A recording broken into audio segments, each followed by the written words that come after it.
par la défense de l'université des impôts par LFI. Et alors que les actes contredisent cet objectif, ces mêmes LFI font le jeu de la vision fédéraliste de l'Union européenne. Je vais vous expliquer pourquoi. Alors on va d'abord écouter Éric Coquerel qui était ce matin sur CNews, où il répondait à une interview, et là le passage c'est dans un contexte du vote LFI pour l'amendement des Républicains pour indexer toutes les tranches de l'impôt sur le revenu à l'inflation, et on l'a reproché à LFI de faire le jeu des intérêts des plus riches, donc ceux qui sont sujets aux tranches les plus hautes du barème, qui en bénéficiaient également de cette indexation du barème. On a préféré Vous l'assumez ? on a préféré faire en sorte que eux aussi en profitent pour que tout le monde profite de ce qui est normal, c'est l'indexation sur l'inflation. Et vous savez, en plus, moi j'ai une vision assez universelle des impôts. Mais j'ai une vision assez universelle des impôts. C'est-à-dire que quelle que soit sa fortune et son statut, vous bénéficiez à un moment donné des mêmes conditions. Parce que si vous ne faites pas ça, le non-consentement à l'impôt va devenir quelque chose qui va s'installer. Donc, je vous réponds, nous, ce qu'on souhaitait, c'est que les Français qui sont imposés à l'impôt sur le revenu, encore une fois, qui ne sont pas les plus riches, parce que les plus riches y échappent, soient traités de manière égale et bien naturellement que leur barème suive l'inflation. Donc, il défend pourquoi ils ont voté cet amendement et que pour que tout le monde ait les mêmes conditions sur l'impôt, pour éviter ce non-consentement à l'impôt, donc ce qui est l'effet de l'affaire, la courbe de l'affaire, trop d'impôts tue l'impôt, et donc il justifie ce vote pour éviter l'évitement fiscal contre lequel il se battrait. Mais le souci, c'est que c'est contraire aux propositions de LFI que l'on voit dans le cadre de ces discussions budgétaires, qui cherchent à pénaliser les très riches et les ultra-riches. Donc, c'est-à-dire ceux qui ont des moyens financiers et matériels de non consentir à l'impôt. Les classes moyennes et moyennes supérieures n'ont pas vraiment les moyens de non consentir. Alors ce qu'ils appellent, en tout cas, ce qu'ils ont appelé les très riches, ceux qui sont dans la cible finalement de LFI, ce sont globalement ceux qui touchent plus de 20 000 euros par mois, ou alors qui ont un patrimoine de quelques millions d'euros. Globalement, ça va concerner les professions libérales, les cadres supérieurs et les dirigeants d'entreprises, des entrepreneurs qui réussissent, des hauts fonctionnaires aussi, parce que nos hauts fonctionnaires sont bien payés, des artistes et des médias au sens large. Quelques exemples de mesures spécifiques ciblant ces très riches et au-delà, qui sont actuellement donc proposées et débattues à l'Assemblée. Donc il y a forcément cette fameuse taxe Zuckman, donc au-delà de 100 millions de patrimoine, mais également il y a eu des propositions pour que la CEHR soit triplée, donc pour les gens qui ont des revenus supérieurs à 250 000 euros. Pareil pour la CDHR, donc la contribution différentielle au-delà des 250 000 euros, donc que le minimum d'imposition soit de 30% au lieu de 20%.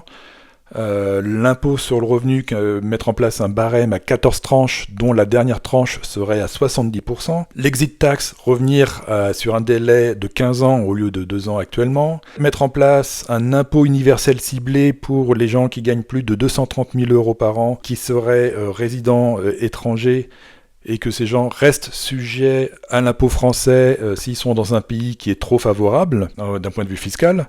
L'impôt sur le patrimoine avec des seuils à partir de 1 million d'euros. Augmenter, voire annuler le PFU. Augmenter les droits de succession avec une proposition jusqu'à 100% pour des successions supérieures à 12 millions d'euros, etc., etc. Les propositions de LFI sont très nombreuses pour avoir des dispositions spécifiques adressant les très riches et les ultra-riches, et qui s'éloignent de l'objectif de l'universalité de l'impôt. Et que tout le monde soit égal, même si l'impôt n'est pas le même pour tout le monde, mais que tout le monde ait un régime égal vis-à-vis de l'impôt. Mais bon, dans la logique des LFI, ces riches, ou ces très riches, n'étant pas dans leur électorat, il n'y a pas besoin de les aider. Donc cette universalité qui a été évoquée, donc pour être tous égaux devant l'impôt, s'arrête aux classes moyennes, voire moyennes supérieures, avec effet de bord. Mais clairement, dans l'esprit de LFI, les Français ne sont pas tous égaux devant l'impôt. Et la recherche du maintien du consentement, qui est évoquée dans l'interview de ce matin, s'arrête avant les très riches. Au-delà de ça, si on pousse plus loin la réflexion, alors pour obtenir ou conserver le consentement des très riches et des ultra-riches, il y a 2 solutions. C'est soit relâcher la pression fiscale sur ces gens en enlevant tous ces dispositifs dérogatoires à l'impôt universel, Par exemple, la TVA, c'est typiquement un impôt qui est le même pour tout le monde, peu importe la fortune ou le statut, mais dans le cas où il y aurait moins de pression fiscale sur ces très riches, ça veut dire moins de recettes pour l'État. Ce serait une rupture avec leur programme politique qui est clairement clivant, puisque tout est basé contre les riches, les ultra-riches. L'autre solution, c'est de contraindre encore plus ces très riches ou ces ultra-riches pour les forcer à payer. Parce que dans les mesures d'évitement à l'impôt, une solution qui est répandue et qui même commence à se répandre parmi les simples riches, c'est l'exil fiscal, qui permet de bénéficier donc dans un autre pays, au-delà d'un cadre de vie qui peut être plus agréable que la France, d'un régime fiscal plus favorable. Alors les conséquences d'un tel exil fiscal, surtout s'il devenait à toucher de plus en plus de monde, c'est évident pour la France. Moins d'entrepreneurs et moins d'entreprises qui viennent s'installer et qui viennent développer une activité en France, donc ça veut dire moins d'emplois locaux, moins de consommation, et donc au final moins de recettes fiscales. Les gens qui quitteront le pays, ça se fera au détriment de la France, ça se fera pas à leur détriment. Alors pour éviter cet exil, notamment il y a eu une proposition qui a été adoptée en commission, on va voir si au sein de l'hémicycle c'est à nouveau voté, mais il propose de taxer les Français de l'étranger au barème français si les conditions fiscales locales dans leur pays d'expatriation sont plus favorables de 40% par rapport au barème français. En fait, la question que je me pose, c'est est-ce qu'ils ont déjà anticipé la suite, la prochaine étape ?